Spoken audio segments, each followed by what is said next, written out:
Bismillahirrahmanirrahim. Assalamualaikum warahmatullahi wabarakatuh.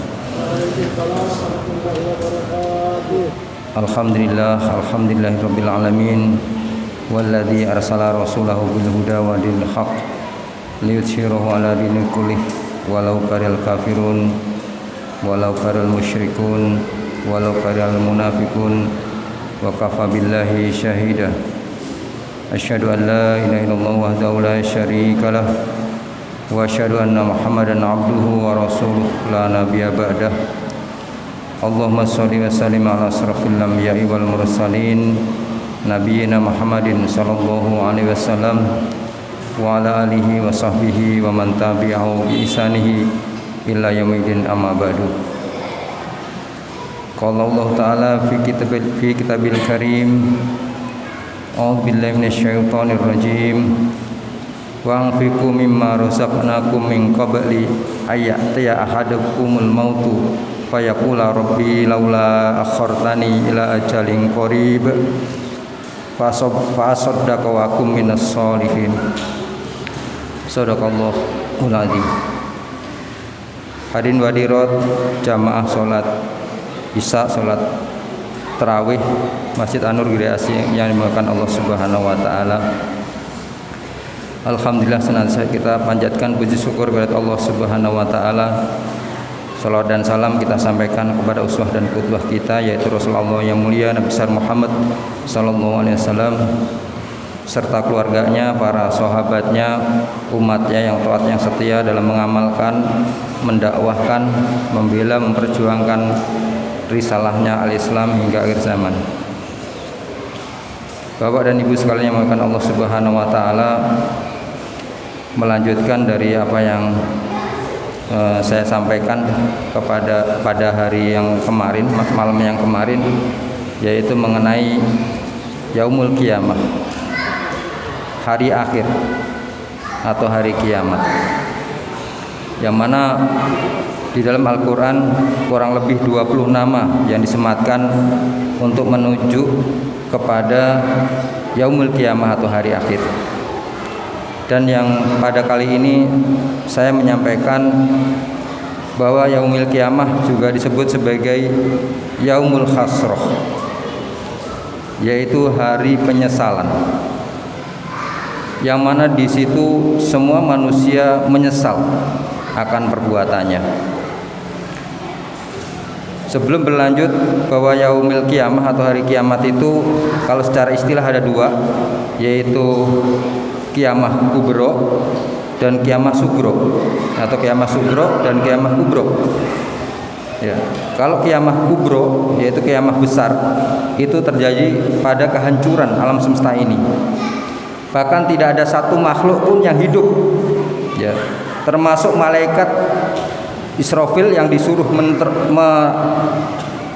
membunyikan trompetnya, meniup trompetnya. Begitu ditiup dan berbunyi, dia juga ikut mati. Jadi nggak ada satu makhluk pun di muka bumi ini, di kolong langit ini yang hidup. Sehingga yang ada hanyalah Allah Subhanahu wa taala, Sang Khalik, pencipta alam semesta ini. Dan dia berkata, siapa raja yang ada pada hari ini? Maka tidak ada yang menjawab. Yang adanya Allah Subhanahu wa taala. Baik hadirin wa hadirat rahimakumullah, yaumul khasrah, hari penyesalan, yang mana semua manusia menyesal. Ya. Tadi kalau kiamat kecil itu kiamat yang menimpa manusia ya secara umum, yaitu kematian ya. Jadi kalau kematian seseorang itu adalah kiamat kecil, kiamat bagi dia. Artinya sudah terputus semua amalnya. Sudah tidak bisa lagi dia beramal di muka bumi ini. Jadi sudah terputus. Maka pada hari itu manusia menyesal. Ya. Tentu kalau orang-orang yang kafir, orang-orang yang banyak dosanya atau hobi melakukan maksiat, melakukan dosa, itu adalah hal yang wajar kalau menyesal. Ya, termasuk orang-orang munafik itu akan menyesal. Ya, ketika kematian menghampirinya atau kiamat menghampirinya. Namun ternyata juga ada orang-orang yang soleh, orang-orang yang beriman yang juga menyesal. Ya, Kenapa menyesal? Ya karena amalnya atau ininya ibadahnya kurang optimal ya. Nah, kalau orang-orang kafir, orang-orang munafik itu menyesal, itu hal yang wajar. Dan bahkan dalam surat Al-Munafikun ya, di surat yang ke-63 di ayat-ayat yang akhir ya yang tadi saya bacakan, wa anfiqu mimma razaqnakum min qabli ayat ya ahadakumul mautu fayaqula rabbi laula akhartani ila ajalin qarib. Maka infakkanlah dari rezeki yang telah diberikan kepadamu oleh Allah Subhanahu wa taala sebelum datang kematian di antara kamu, sehingga orang yang datang kematiannya dan dia tidak berinfak, lalai untuk menginfakkan hartanya, lalai untuk mengeluarkan hartanya dengan berzakat ya, dengan bersedekah dan sebagainya, maka dia akan berkata, Rabbi laula akhartani ila ajalin qarib, ya Allah, tundakanlah kematianku atau hidupkanlah aku kembali walaupun sedikit, walaupun sebentar. Dalam riwayat hadis disebutkan dia minta 1 hari, kalau enggak minta setengah hari, kalau enggak minta 1/4 hari, yang penting dia bisa berbuat ketika dia hidup. Fa sadaqa wa aku minas sholihin, aku pasti akan berinfak, hartaku yang aku miliki aku akan infakkan, aku akan sedekahkan, aku akan bayar zakatnya ketika engkau berikan kesempatan hidup ya Allah, dan aku akan menjadi orang-orang yang soleh. Itu janjinya orang munafik, orang-orang yang ketika dia di dalam kehidupannya tidak mau menginfakkan hartanya dan kemudian kematian menjumpainya, dia menyesal. Nah, ini adalah penyesalan yang tidak berguna karena sudah kematian menjumpainya. Sebagaimana Fir'aun juga penyesalannya juga tidak berguna. Ketika nafasnya sudah di kerongkongan, dia baru mengakui, betul saya mengakui bahwa Tuhan hanyalah Tuhannya Musa, yaitu Allah Subhanahu wa taala. Maka ditolak penyesalannya itu. Nah, ini ada sebuah kisah yang mana orang yang beriman juga menyesal ya. Dalam sebuah kisah itu Rasulullah SAW dengan beberapa sahabat mengunjungi takziah kepada keluarga yang ditinggal oleh kepala keluarganya, oleh bapaknya atau istri yang ditinggalkan oleh suaminya. Maka Rasulullah SAW menanyakan kepada istri yang ditinggalkan oleh suaminya ini, wahai ibu, adakah wasiat yang disampaikan kepadamu oleh suamimu sebelum meninggal? Maka ibu itu tidak menyatakan, tidak ada ya Rasulullah, kecuali kata-kata yang disampaikan itu terputus-putus. 3 kata yang disampaikan, seandainya yang baru, kemudian seandainya semuanya, dan kemudian seandainya lebih jauh.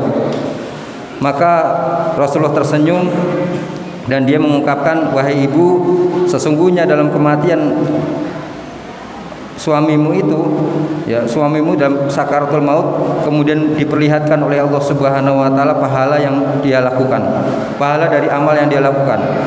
Ketika dia menyatakan seandainya semuanya, maka sesungguhnya suamimu pernah berbuat baik, yaitu ketika dia hendak memakan makanan yang ada di hadapannya, kemudian datang seorang pengemis, maka dibagi menjadi 2 makanan itu, setengah untuk suamimu dan setengah untuk yang mengemis.